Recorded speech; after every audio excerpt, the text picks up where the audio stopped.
nice to meet you. I'm Victoria from The Upcoming. Hello. Were you inspired to make this film because you're a big fan of tennis, or was it really just the story for you? I'm not a fan of tennis. I've become a fan of tennis making this film.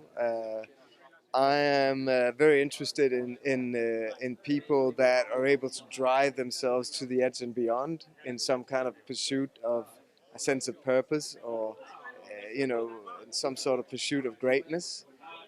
So it was this extraordinary story of Björn and John's rivalry and how they become friends in the end that interested me. Do you think Bjorn and John would be proud of this film if they saw it? I know that Björn Borg is very proud of the film. He came to the Swedish premiere. I've talked to him on numerous occasions about the movie. His son is in the film. He plays himself as a kid in the movie. So I've had a very good rapport with Björn. John, I haven't really been able to engage in the same kind of way. So I'm looking forward to hopefully having a conversation with him one day.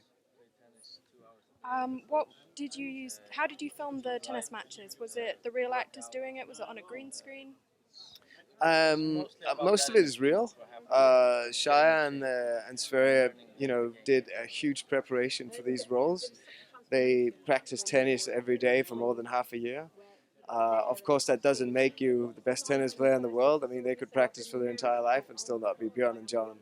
So obviously, they've had body doubles, as working as kind of like tennis stuntmen, and we could cross-cut between those, and then the rest is movie magic. Do you think this will start a trend for films about tennis rivalries? Because there's not been many so far. I think this will be the tennis film to end all tennis films. There's no tennis films to make after this one. No more. What was it like working with Sverige and Shia? Like, such big names. Well, both Sverige and Shia are, immensely dedicated and obsessive about what they do. So I think they've both been brilliant to work with. Obviously, they have a lot of things in common with the respective characters that they portray, and we've been able to use that very actively in their character work. Any examples? Well, I think Shia's relationship with the press and his way that he as an actor feeds off his emotions is very similar to the way that John McEnroe's life in kind of the late 70s and early 80s. He was a very controversial figure. Shia has had a lot of controversy in his life, and I think Shia's he opens up and he uses his emotions very actively.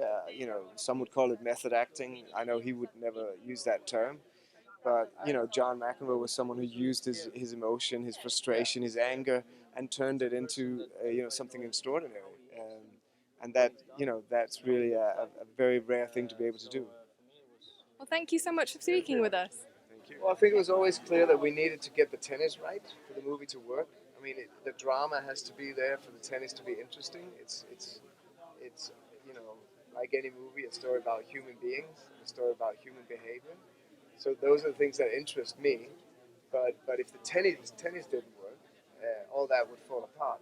I mean, we are making a film about the two greatest tennis players, some of the two greatest tennis players that ever lived.